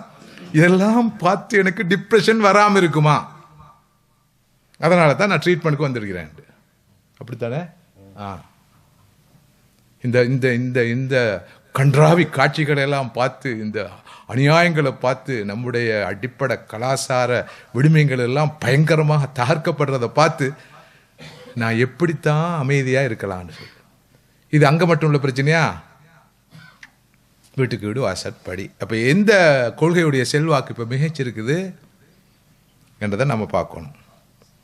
எனவே இன்று யார் ஏற்றுக்கொண்டாலும் ஏற்றுக்கொள்ளாவிட்டாலும், இன்று அதிகமான மக்களால் விளங்கியோ விளங்காமலோ நம்பப்பட்டு விசுவாசிக்கப்பட்டு பூஜிக்கப்பட்டு வணங்கி வழிபடுகின்ற ஒரு கொள்கை இருக்கும் என்றால் அது மெட்டீரியலிசம் தான். அதுக்கு பின்னால் இருக்கிற செக்குலரிசம் தான். செக்குலரிசத்தை பற்றி நான் ஏற்கனவே விரிவாக விளக்கிய காரணத்தினால் இங்கு ரிப்பீட் பண்ண விரும்பல. இதனுடைய விளைவுகளை அன்றாட வாழ்க்கையில் நம்ம பார்க்குறோம். இந்த மெட்டீரியலிசம் தான் இன்று இல்லங்களிலும் உள்ளங்களிலும் எல்லா மட்டங்களிலும் எல்லோருடைய மூளைகளிலும் செல்வாக்கு செலுத்தி வருகிறது என்பதை அன்றாட வாழ்க்கையில் பார்க்குறோம். ஒன்று, இன்று இருக்கிற கல்ச்சர் என்ன? இந்த கன்சம்ஷன், நுகர்வு கலாச்சாரம். அதாவது ஹாப்பினஸ், சந்தோஷம், மனநிறைவு எங்கிருந்து வரும், எப்படி வரும்? நிறைய வாங்கணும், நிறைய கையில் இருக்கணும். எந்த அளவு நம்மகிட்ட இருக்குதோ, எந்த அளவு நாம் நுகர்றோமோ, எந்த அளவு வாங்குகிறோமோ அந்த அளவுக்கு தான். ஒச்சு இருக்கணும், பெருமதியான ஒச்சா இருக்கணும். பெண் இருக்கணும், பெருமதியான பெண்ணாக இருக்கணும். வாகனம் இருக்கணும், நல்ல சொகுசான வாகனம் இருக்கணும். வீடு இருக்கணும், வசதியான வீடு இருக்கணும். காசு இருக்கணும், வங்கியில் காசு இருக்கணும், கை நிறைய காசு இருக்கணும். இதை வச்சு தான் ஹாப்பினஸ் வரும் என்றதான எல்லாரோட நம்பிக்கையும். சும்மா நாம் கதைக்குத்தானே சொல்கிறது இல்லை. அது கங்கால சந்தோஷம் ஒன்று இருக்குது, அதை நாம் தொலைச்சிட்டோம் எப்பயோ, அதை தேடி கண்டுபிடிக்கணும். இப்படி சொன்னதுக்கு டே டு டே லைஃப்பில் எல்லோருடைய தலையிலும் என்ன இருக்குது? சும்மா போங்கப்பா. சிங்கள மொழியில் சொல்லுவான், இந்த சல்லி தெய்யங்கே மல்லி. மெட்டீரியலிசத்தோட அந்த ஸ்லோகன் தான் அது. சல்லி, காசி, பணம் என்பது தெய்யங்கே கடவுளின் மல்லி, பிரதர். தமிழில் என்ன சொல்கிறான் மெட்டீரியலிசத்தோட அந்த ஸ்லோகன் என்ன? பிணம் என்றால் பணம் என்றால் பிணமும் வாய்த்திறக்கும். என்ன பேசுறீங்க? சும்மா உங்கள் கையில் இல்லைன்னு சொல்லி கவலைப்படுறீங்க ஸ்ரீதேவி. எப்போ வந்தான்னு இதைத்தான் சொல்லி இருப்பீங்க. உங்கள் கை நிறைய காசு வந்தால் அதுதான் எல்லான்னு நீங்கள் சொல்லுவீங்க. வராத காரணத்தால் சீச்சி இந்த பழம் பிடிக்கும்ட்டு ஒரே அது கூடாது கூடாது கூடாதுன்னு சொல்லியிருக்கிறீங்கன்ட்டு தான் சொல்ல போகிறாங்க. இப்போ இதெல்லாம் அழகான ஸ்லோகன்ஸ். எப்படி இந்த சாதாரண பாமர பாசையில் இருக்குது. பணம் என்றால் பிணமும் வாய் திறக்கும், சல்லிதை அங்கே மல்லி, இப்படி இன்னும் நிறைய இருக்குது. இதை விட அழகான அற்புதமான பழமொழிகள் முதுமொழிகள் எல்லாம் இருக்குது. இன்று இருக்கிற இந்த நுகர்வு கலாச்சாரம் இதுக்கு பின்னால் இருக்க என்ன? இந்த நாம் நம்முடைய அந்த தர்பியா அமர்வில் பேசின அந்த ஹப்பு ஷஹவாத், அந்த டிசையர்ஸ், தமா, கிரீடினஸ், அந்த பேராசை, அந்த உலகமோகம், அந்த மனோ இச்சைக்கு கட்டுப்படுகிற தன்மை, இங்கே என்ன இருக்காது? இந்த கண்டென்ட்மெண்ட் இருக்காது. இந்த நுகர்வு கலாச்சாரத்தில் திருப்தி ஒன்று இல்லை, மனநிறைவு ஒன்று கிடையாது. ஹல்மின் மசீத், இன்னும் இன்னும் இன்னும் இன்னும் இன்னும் டார்கெட்டுக்கு முடிவே இருக்காது. சிம்பிளிசிட்டியையும் காண முடியாது. அல்ஹாக்கும் அத்தகாசுர் ஹத்தா ஜுர்துமுல் மகாபிர். அத்தகாசுர், பெருக்க வேண்டும் பெருக்க வேண்டும் பெருக்க வேண்டும் என்ற அந்த பார்வை உங்களை அப்படியே திசை திருப்பி வழிகெடுத்து உங்களை அழித்து விடும் என்று குர்ஆன் சொல்லுதல்லவா. முதலாவது இந்த கல்ச்சர், இந்த நுகர்வு கலாச்சாரம் மெட்டீரியலிசத்துடைய ஒரு தெளிவான வெளிப்பாடு என்று அதுக்கு பின்னால் தான் போய்கொண்டிருக்கோம். ஃபோனை வச்சிருக்கிறவன் என்ன சொல்கிறான்? நல்ல ஸ்மார்ட் ஃபோன் இருக்குது. அவனோட கவலை என்னன்னு சொல்லுங்க பார்ப்போம். ஐஃபோன்றான். ஐஃபோன் கைக்கு கிடைச்ச பிறகு என்ன சொல்கிறான்? ஐஃபோனில் இப்போ எத்தனாவது வந்திருக்கு? 17. அதான் லேட்டஸ்ட்டு. இப்போ 17 கையில் இல்லையா, அவன் எப்படி இருக்கிறான்? டிப்ரெஸ்ஸாக தான் இருக்கிறான், யோசனையோடு தான் இருக்கிறான். அது எப்போ கைக்கு வரும்னு சொல்லி அவங்களும் சொல்கிறாங்க 17. நீங்களும் சொன்னீங்களா 17? நஜிம்பாய்க்கு பின்னால் கேட்டேன்னா அவரும் 17 சொன்ன மாதிரி காலை விழுந்துச்சு. சொல்லலையா எனக்கு? ஆனால் நம்முடைய ஆப்தினாஜி சொன்னார் 17. சொன்னீங்களா இல்லையா? அதானே, எல்லாம் ஒரு வருஷம் தானே. இந்த எல் ஷேப்பில் போகுது, 1 2 3 4 5. நமக்கே 17 ஆர்வமும் ஆசையும் மோகமும் ஈடுபாடுண்டா அடுத்தவங்களை பற்றி சொல்ல வேண்டிய அவசியம் இல்லை. ஸோ இதுதான் ரியாலிட்டியை நான் சொல்கிறேன். நான் எதுவுமே சரிப்பில்லைன்னு சொல்லலை, என்ன யதார்த்தத்தில் இருக்குது. இது ஒரு எக்ஸஜரேஷனா, மிகைப்படுவா சொல்கிறோம். எப்போ வாப்பா அந்த 17 நமக்கு கைக்கு கிடைக்கும் என்ற கவலை இருக்கத்தான் செய்யுது, கொஞ்சம் கூட குறைய இருக்கும். அடுத்தது ஸ்பிரிச்சுவல் வேல்யூஸ் பாருங்க, குறைஞ்சு கொண்டே போகுது. ஸ்பிரிச்சுவல் வேல்யூஸ், ஆன்மீக பெருமானங்கள் குறைந்து கொண்டே போகிற நிலைமை. இன்னும் தெளிவாக சொல்கிறேன்டால் ஆன்மீகம் இருக்குது, இல்லாமல் இல்லை.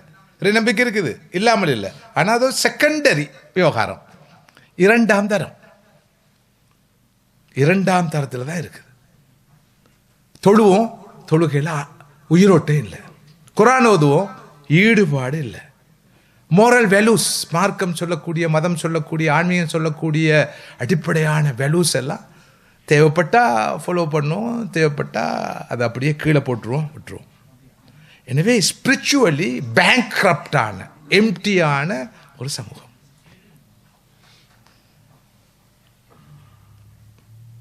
இந்த இப்போ நானும் கடந்த 25 ஆண்டுகளாக இங்கே வரேன். இதே விவகாரத்தை தான் பல பாணிகளில், பல பாஷைகளில், பல வார்த்தைகளில், பல பாங்குகளில், பல விதங்களில் நாம் பேசுகிறோடு சொன்னால் பிழையாக இருக்காது. ஆனால் ரூட் கோஸ் சரியாக அடையாளம் காணப்படாமல் நம்ம ட்ரீட் பண்ணுறோம். ரூட் கோஸ் எங்கே இருக்குண்டா, இந்த மெட்டீரியலிசம் என்ற கொள்கையில், அதன் அடியாக பிறக்கும் செக்யூலரிசம் என்ற இந்த கொள்கையில் அதனை நாம் எல்லோரும் ஏற்று நம்புகிறோம், அனுஷ்டிக்கிறோம், வணங்கி வழிபடுகிறோம் என்று சொன்னாலும் பிழையானதல்ல. எனவே விளைவுதான் நான் நீங்களும் அனுபவித்துக் கொண்டிருக்கிற இந்த ஆன்மீக வறுமையும் வெறுமையும், இந்த ஸ்பிரிச்சுவல் பவர்ட்டி, ஸ்பிரிச்சுவல் பேங்க்ரப்சி. இவ்வளவு பெரியவராக இருந்தாலும், எல்லா வசதி வாய்ப்பு இருந்தாலும், அவர் ஆன்மீக வெறுமையால் வாடிக்கொண்டு இருப்பார். ஆனால் யாருக்கும் விடுபட முடியாது. யாரும் இந்த ரூட் கோஸை சரியாக கண்டறிந்து மக்களுக்கு தோலிருத்து காட்டவில்லை. ஆனால் கையில் மருந்து இருக்குது. குர்ஆன் மருந்தை தருகிறது. சூரால் கஹ்ஃப் அந்த மருந்தை நமக்கு தருகிறது. எப்படி இந்த ஹப்பு துனியா என்ற, ஹப்பு ஷஹவாத் என்ற, இத்திபாவுல் ஹவா என்ற இந்த மெட்டீரியல்ஸில் வேறு பேர் தான் இது. உலக ஆசை, உலக மோகம்,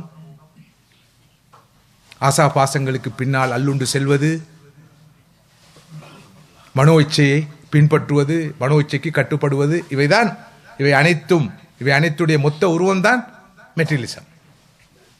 இது பற்றி குர்ஆன் பேசுகிறது. சூரால் கஹ்ஃப் தெளிவாக முடிவாக பேசுகிறது. அடுத்தது நான் ஏற்கனவே சொன்னது போல, இந்த மெட்டீரியலிசத்துடைய அடுத்த மிகப்பெரிய இம்பேக்ட் என்ன?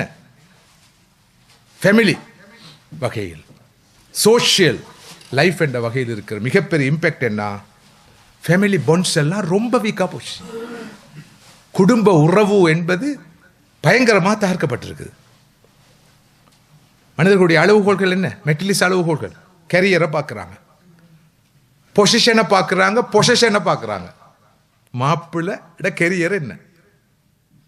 அவர்கிட்ட இருக்கிற பொசிஷனில் என்ன இருக்குது, கையில் என்ன இருக்குது, கையிருப்பில் என்ன உண்டு, பொசிஷன் என்ன? இதை வச்சு தான் ரிலேஷன்ஷிப். மாமா மருமகன், கணவன் மனைவி, அண்ணன் தம்பி, அக்கா தங்கச்சி, குடும்ப உறவுகள் கூட இதை மையப்படுத்தி தான் இருக்குது. தூரத்து சொந்தக்காரனையும் வந்து சொல்லுவானோ, நாங்கள்லாம் ரொம்ப நெருக்கோண்டு. அண்மை காலமாக எனக்கு அந்த பிரச்சனை இருக்குது. யாரோ நினைக்கிறாங்க நான் கொஞ்சம் பெரிய ஆளுண்டா. நான் உண்மையிலே அப்படி இல்லை. வயசில் நான் பெரிய ஆள் தான். இப்போ வயது போய்கொண்டிருக்குது. ஏதோ இருக்கும் பெரிய ஆள் போல என்ற ஒரு பிரமை.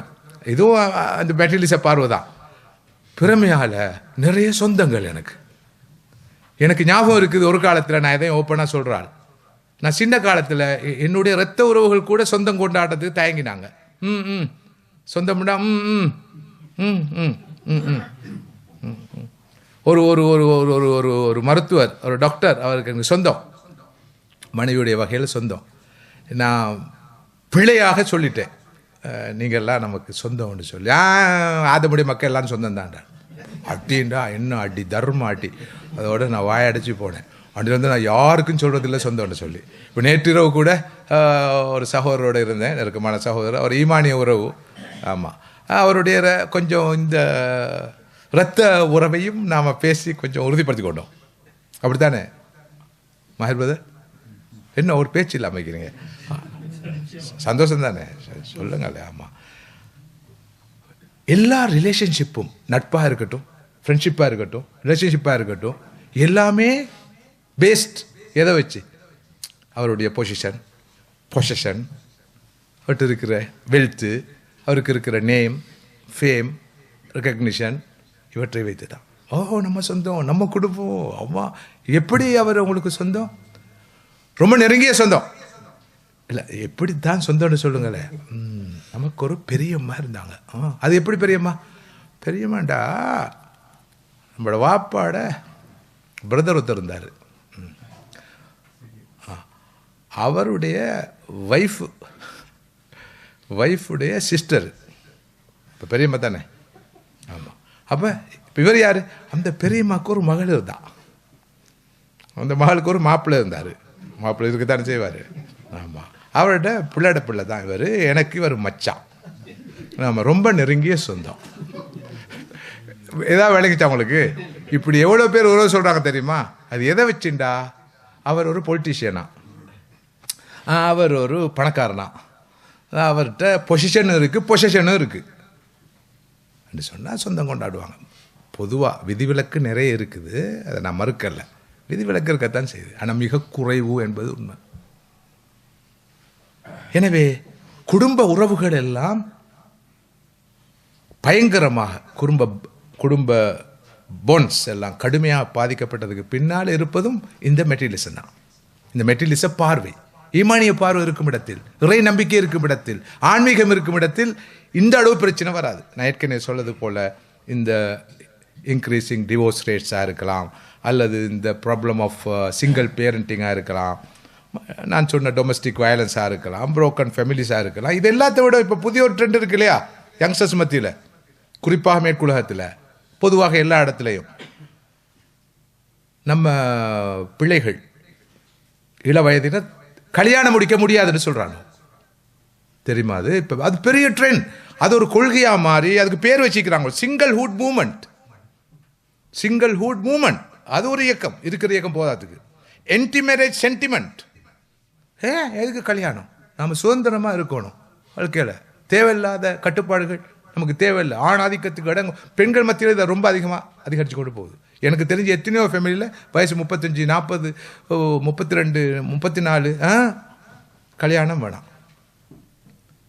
இப்போ எல்லாத்துக்கும் துவா செய்ய சொல்லுவாங்க தானே, துவா செஞ்சுக்கோங்க. என் மகளுக்கு துவா செய்யுங்க. என்ன பிரச்சனை? குழந்தை கிடைக்குதா? அப்படி குழந்தை இல்லையா? இல்லை, வயசு 33, கல்யாணம் முடிக்க முடியாதுன்னு சொல்கிறா. அல்லாவே, என் மகனுக்கு கொஞ்சம் துவா செஞ்சுக்கோங்க. வயசு 35, விடாப்பிடியாக இருக்கிறான், கல்யாணம் முடிக்க மாட்டேன்ட்டு. இது ரொம்ப கொமனான ஒரு விஷயமா. ஏண்டா இண்டிபெண்டாக வாழணுமா? அதுக்கெல்லாம் அழகான வார்த்தை பிரயோகம். அது சுதந்திரமாக வாழணுமா? ஸோ சகோதரிகளே, இதுதான் இந்த மெட்டீரியலிசம், செக்குலரிசம் என்ற இந்த பயங்கரமான இருபெரும் கொள்கைகளும் நமக்கு தந்து கொண்டிருக்கிற பரிசுகள். இதனால் இன்றைக்கு ஒரு கம்பெட்டிட்டிவ் ஆன உலகத்தில் நாம் வாழ்கிறோம். அந்த கம்பேஷனட் இல்லாமல் போயிடுச்சு. அன்பு, கருணை, கிருபை, அரவணைப்பெல்லாம் போட்டி. அல்ஹாக்கும் தகாசுர் ஹத்தா ஜுர்துமுல் மகாபிர். இது 3வது இந்த மெட்டீரியலிசம் நமக்கு தந்த பரிசு. 4வது ஒரு பரிசு இது, அருமையான அற்புதமான பரிசு. அதுக்கு அழகான பேர் வச்சுருக்குறீங்க நீங்கள், ஆன்சைட்டி. ஆமாம், சாதாரண பாஷையில் worry. கொஞ்சம் ஸ்ட்ரெஸ்ஸாக இருக்குது, கொஞ்சம் விஷயம் உள்ளவங்க. நான் டிப்ரெஷனுக்கு இப்போ ட்ரீட்மெண்ட் எடுத்துக்கொண்டு இருக்கிறேன். இது வீட்டுக்கு வீடு வாசற்படியாக போயிட்டு இந்த மாடர்ன் மெட்டீரியலிசம் நமக்கு தந்த இன்னும் ஒரு பரிசு. இதை பற்றி நான் சொல்ல வேண்டிய அவசியம் இருக்காதுன்னு நினைக்கிறேன். மதிப்புக்குரிய என்ன நிறைய அட்ரஸ் பண்ணியிருக்கிறோம். நாம் கடந்த காலங்களில் நிறையவே அட்ரஸ் பண்ணியிருக்கிறோம்.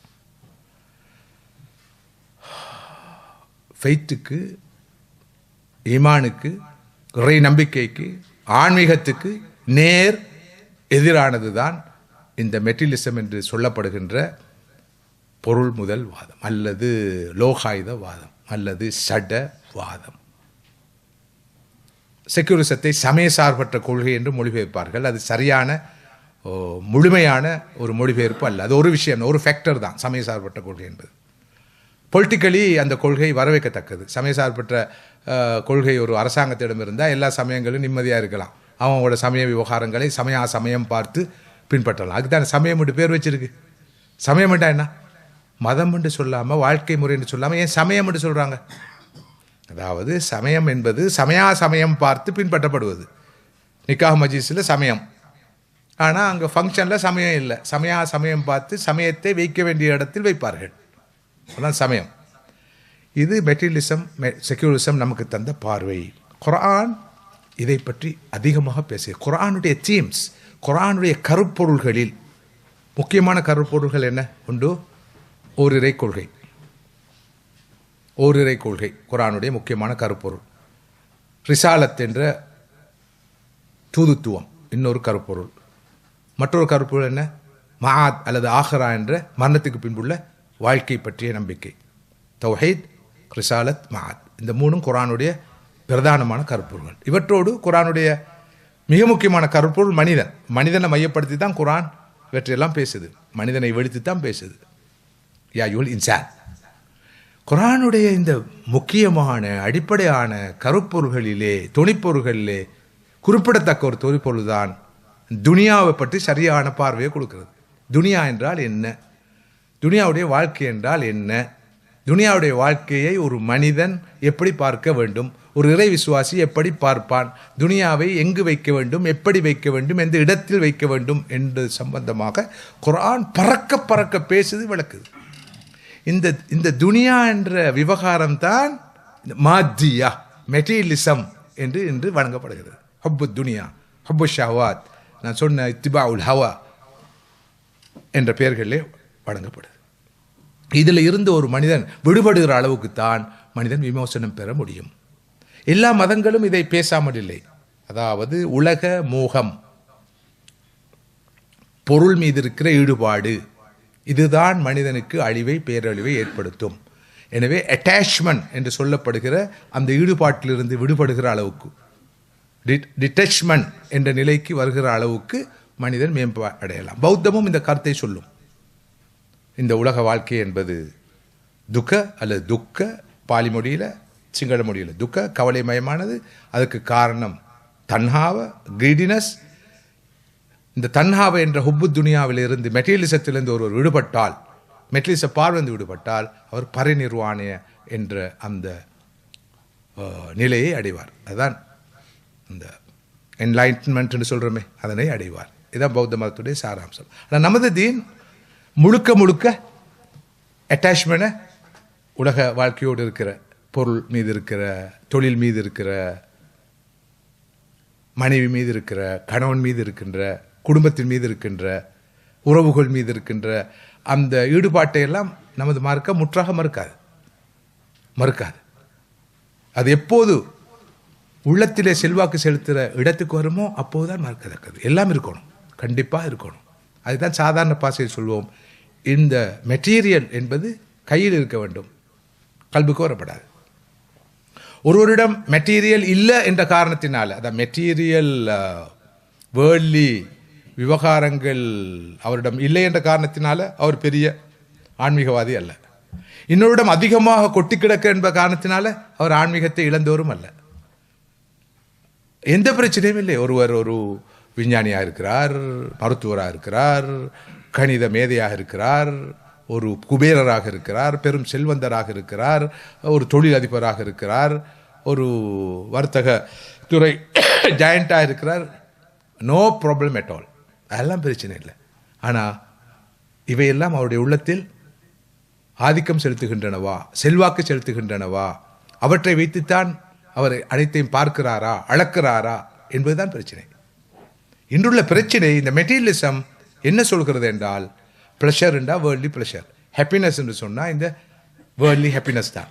மெட்டீரியலுக்கு கூடாக மட்டும்தான் நீ எதிர்பார்க்கிற ஹாப்பினஸ் கிடைக்கலாம், பீஸ் கிடைக்கலாம், சந்தோஷம் கிடைக்கலாம், மண்ணறிவு கிடைக்கலாம். எனவே இவற்றை அடைகிற அளவுக்கு தான் நீ சந்தோஷமாக வாழலாம் என்ற அந்த பார்வை பிழை என்று தான் சொல்கிறது. எனவே தான் உலக வாழ்க்கையை பற்றி, உலக வாழ்க்கையின் யதார்த்தத்தை பற்றி குர்ஆன் அதிகமாக பேசும். يعلموا أنما الحياة الدنيا لعب ولهو وزينة وتفاخر بينكم وتكاثر في الأموال والأولاد. இந்த உலக வாழ்க்கை என்ன என்பதை அறிந்து கொள்ளுங்கள். உலக வாழ்க்கை என்பது முதலாவது விளையாட்டு, இரண்டாவது பொழுதுபோக்கு, மூன்றாவது அலங்காரம், நான்காவது உங்களுக்கு மத்தியிலே ஒருவருக்கொருவர் பெருமைப்பட்டுக் கொள்வது, ஐந்தாவது உங்களிடம் இருக்கிற சொத்து செல்வங்களையும் சம்பத்துகளையும் வைத்து நீங்கள் அதனை அதிகரித்து பெருப்பித்து கொண்டு பெருமை பாராட்டுவது, பிள்ளைகளை வைத்தும் சொத்து செல்வங்களை வைத்தும். இந்த குர்ஆன் ஆயத்துக்கு ஒரு அழகான விளக்கம் சொல்லப்பட்டிருக்குது. ஒரு மனிதன் குழந்தையாக இருக்கும்போது லைப்ல இருப்பான், விளையாடி கொண்டு இருப்பான். அவருக்கு எதில் ஈடுபாடு இருக்கும்? விளையாட்டில், பொம்மைகள், இது போன்ற விளையாட்டு பொருட்கள், லைப் விளையாட்டில். பிறகு லஹு கொஞ்சம் அட்வான்ஸ் ஆன பிறகு அவருக்கு பொழுதுபோக்கள் வரும், கொஞ்சம் அர்த்தமுள்ள விளையாட்டு. அவர் கிரிக்கெட் விளையாடுவார், இவர் ஃபுட்பால் விளையாடுவார், அவர் ஸ்னூக்கருக்கு போவார், இவர் டென்னிஸுக்கு போவார். லஹு. அடுத்த கட்டம் என்ன? கொஞ்சம் 18 வயசு 20 வயசு ஆகும்போது ஜீனா வரும். அழகா சிகை அலங்காரம் செய்யணும், ஸ்மார்ட்டாக ஆடை அணியணும், மெச்சா உடுக்கணும், ஷூ இப்படி இருக்கணும், ஒச் அப்படி இருக்கணும், ஜீனா அலங்காரம் வரும். பிறகு தஃபாஹுர் பைனக்கும். அதுக்கு பிறகு நான் இந்த படிப்பை முடிச்சிருக்கிறேன், நான் இந்த தொழில் பார்க்குறேன், எனக்கு இத்தனை பிஸ்னஸ் இருக்குது, இங்கெல்லாம் எனக்கு வருமான மூலங்கள் இருக்கின்றன. தஃபாஹுர், பெருமைப்படுறது. அடுத்த தக்காசுர் ஃபில் அம்வாலி வல் அவுலாத். கடைசி பீரியட் தெரியுமா? கடைசி பீரியடு ஃபைனல். இப்போ வயசு அல்ஹம்துலில்லாஹ் அல்லாஹ்வுடைய கிருபையில தெரியுமா ஹஜரத்து, என்ற ஒரு மகன் இருக்கிறான் யூகேல, மகள் இருக்கிறாள் அல்ஹம்துலில்லாஹ் யுஎஸ்ஏல, இன்னொரு மகன் எங்கே இருக்கான்னு தெரியுமா? நாசாவில் அவன் விஞ்ஞானியாக இருக்கிறான், மற்றவன் ஐடி ஃபீல்டில் இருக்கிறான். அவன் தான் அங்கே பெரிய லீடிங் லோயர். நம்ம மருமகன் துவா செஞ்சுக்கோங்க. தக்காசுர் ஃபில் அம்வாலி வல் அவுலாத். அல்ஹம்துலில்லாஹ் ஊர்லேயும் வீடு இருக்குது, இங்கேயும் வீடு இருக்குது, இன்னொரு வீடு இப்போ தான் பார்த்து வச்சிருக்கிறேன். துவா செய்யுங்க ஹஜ்ரத். இது பிழை இல்லை, பிழைன்னு நான் சொல்லலை, குர்ஆன் அழகாக சொல்லுது. அதுக்கு பிறகு என்ன? ஜனாசா அறிவித்தலையும் இருக்குது. தக்காசுர் ஃபில் அம்வாலி வல் அவுலாத். நானே எத்தனையோ ஜனாசா அறிவித்தல் எழுதியிருக்கிறேன். சொல்லுவாங்க இந்த பேரெல்லாம் போடுங்க, அதுக்கு பிறகு வரும். நான் அதுக்கு முன்பு சொல்லியிருக்கிறேன். இந்த மகன் எங்கே? அமெரிக்கா. இதில் போகும், மரண அறிவித்தல் போகும் ரேடியோவில். அமெரிக்கா, அவர் ஐக்கிய ராஜ்யம், இவர் ஐக்கிய எமிரேட்ஸ் ராஜ்யம், சவுதி அரேபியா, அப்படி போய் இவர் ஆப்கானிஸ்தான்லையா ஏன் போனா? இல்லை, யூஎன்னோட அவர் அங்கே வேலை பார்க்குறாரு, யுஎன்டிபி, அதில் அவர் தான் அந்த ஏரியாவுக்கு பொறுப்பாக இருக்கு. அப்படியா? நான் ஆப்கானிஸ்தானுக்கு ஏன் போனார்? அடுத்தவர் பாகிஸ்தானில் என்ன பண்ணுறாரு? அவர் அங்கே யூனிவர்சிட்டி ப்ரொஃபஸராக இருக்கிறார். பாகிஸ்தான், ஆப்கானிஸ்தான், துர்க்மெனிஸ்தான், கசாக்கிஸ்தான். கடைசியாக என்ன சொல்கிறது தெரியுமா? வாப்பா கபிரிஸ்தானுக்கு போகிறாரு. இதை சொல்லி தொலைக்காம, இதெல்லாம் சொல்லி இவ்வளோ பேர் இங்கே இருக்கிறோம், அங்கே இருக்கிறான்னு சொல்லி மௌலானா மௌலவி தாமத் பரக்காத்து எங்கே போகிறாரு? கபிரிஸ்தானுக்கு போகிறாரு. இங்கே ஒத்தனுமே வரத்துக்கு நேரம் இல்லை, லீவ் இல்லை, குழந்தைகளுக்கு ஸ்கூல் வெக்கேஷன் கிடையாது. எல்லாத்தையும் காட்டுங்க. இப்போ புதிய இதுதான் ஃபோனில் காட்டுறது, இங்கேருந்து கொண்டு. ஆமாம், என்ன தடுமலா? இல்லை, கவலையாக இருக்குது, வாப்பா ஜனாசாவாக இருக்கிறாரு. இப்போ ஃபோனில் காட்டுறது தானே லைஃபு. ஆனால் இது சொல்லக்குள்ளே நிறைய பேருக்கு பெருமையாக தான் இருக்குது. அல்ஹம்துலில்லாஹ். அலமு அன்னமல் ஹயாத்து துன்யா லைப் வலஹு வஸீனா வதஃபாகுர் பைனக்கும் வதகாசுர் ஃபில் அம்வாலி வல் அவுலாத் கமஸலி கைஸின் அஜபல் குஃபார நபாத்துஹு. இந்த வாழ்க்கை என்பது மழை ஒத்தது. மழை பெய்கிறது, அந்த மழை நீரின் காரணமாக ஒரு தாவரம் வளர்கிறது. ஆரம்பத்தில் அந்த தாவரம் செழிப்பாக வளர்கிறது, பச்சை பசேல் என தெரிகிறது. சும்மா யஹீஜ், பிறகு அது அப்படியே வாடுகிறது, வதங்குகிறது. ஃபத்தராஹு முஸ்ஃபர்ரன், பிறகு அது மஞ்சளிக்கிறது. சும்ம யக்கூன ஹுதாமா, பிறகு அது பதராக மாறி பறக்கிறது.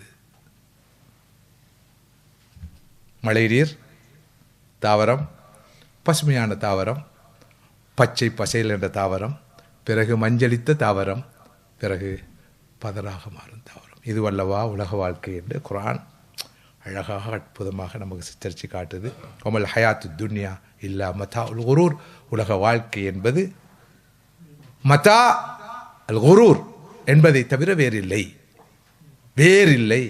மதா என்றால் இன்பம், அற்பமான கொஞ்ச இன்பம். மதா உன் கலீல் என்றும் வரும். கொஞ்ச இன்பம்.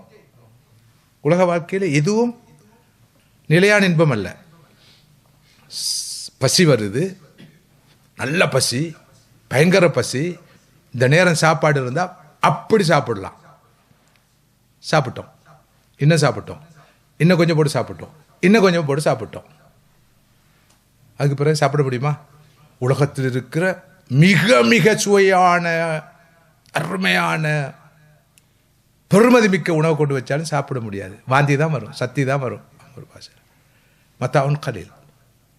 அதே போல் ஒவ்வொரு இன்பத்தையும் யோசிச்சு பாருங்க.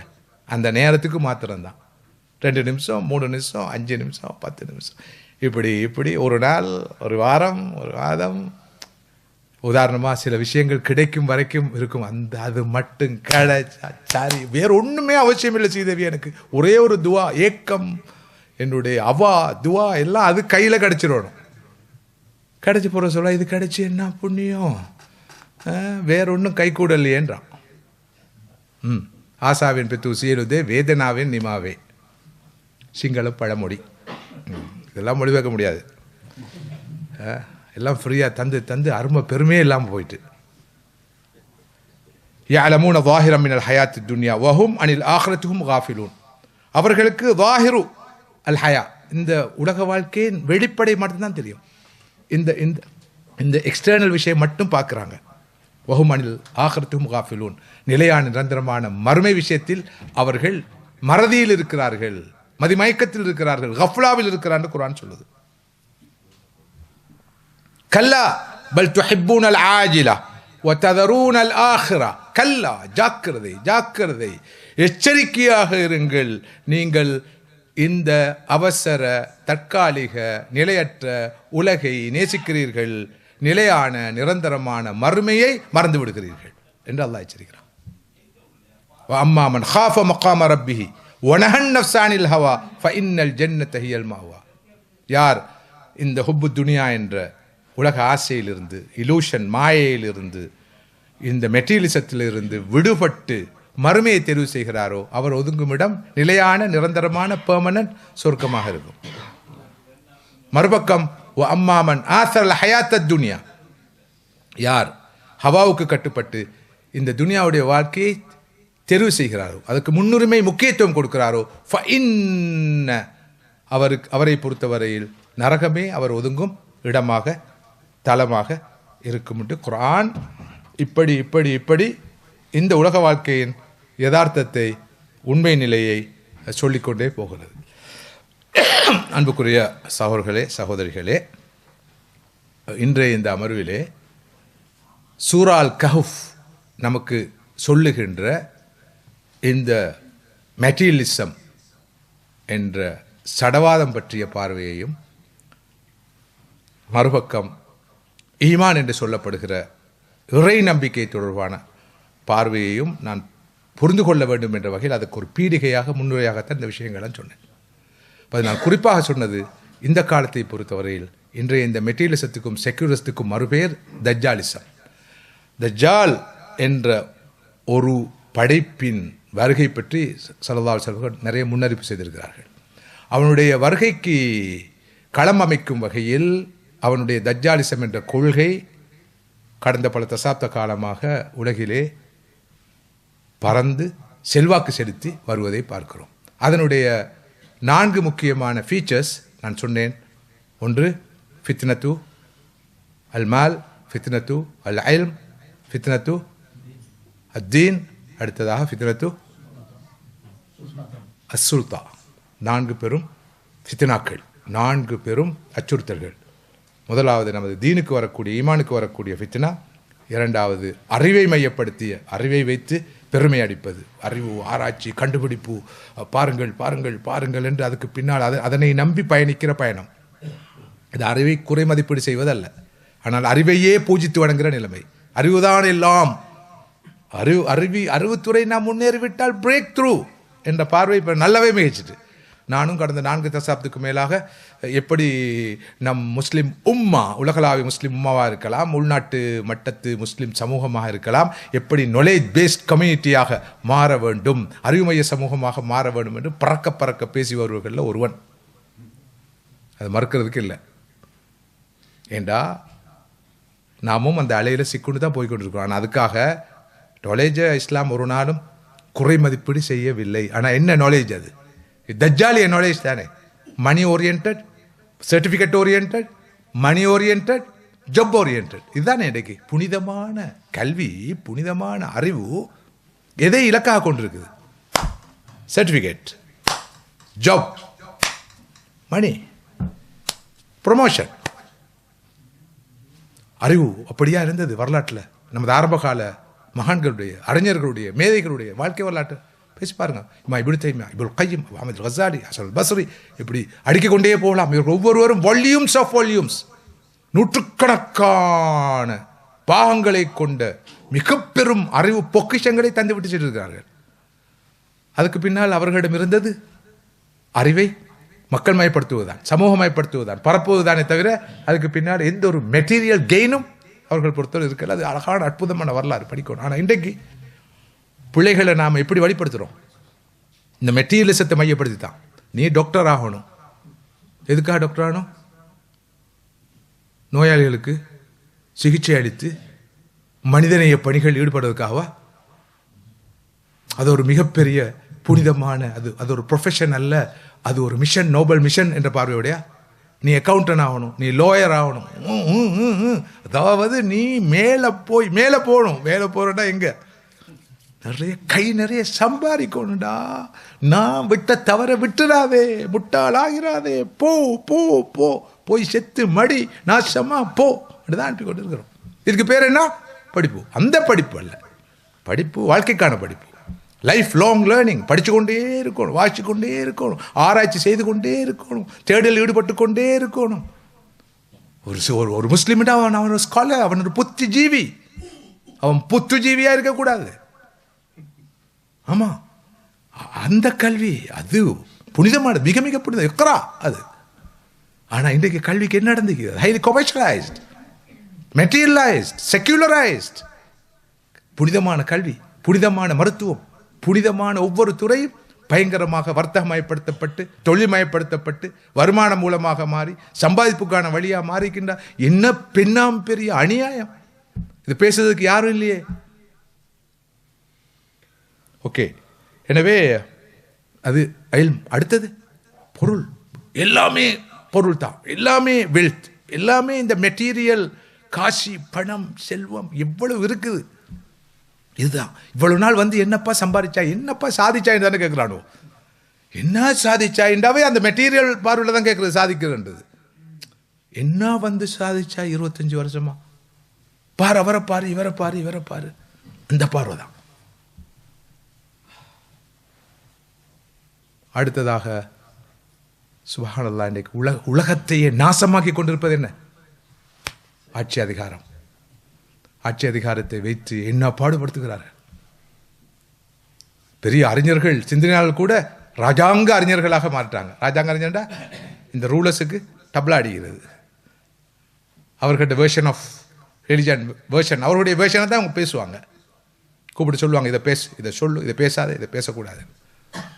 நான் இதையும் சும்மா சொல்லலை, எல்லா மடத்திலும் இது நடந்து கொண்டு இருக்குது. நான் கண்கூடாக கண்டு கொண்டு இருக்கிறேன். பெரிய பெரிய கொள்கை பேசினோம்னா இப்போ ராஜாங்க அறிஞர்களாக மாட்டாங்க. தன்னோ தனித்தி, நோ தன்னோ தென் தெனகணித்தி. சூரத்துல் கஹ்ஃப் 4 கதைகளை சொல்லுது. நாளைக்கு இன்ஷா அல்லாஹ் கதை சொல்ல போகிறேன். இன்றைக்கெல்லாம் பெரிய கொஞ்சம் பாரமான விஷயங்கள் மாதிரி விடங்கிறதுக்கு ஒன்று பாரம் இல்லை, ரொம்ப சிம்பிள்.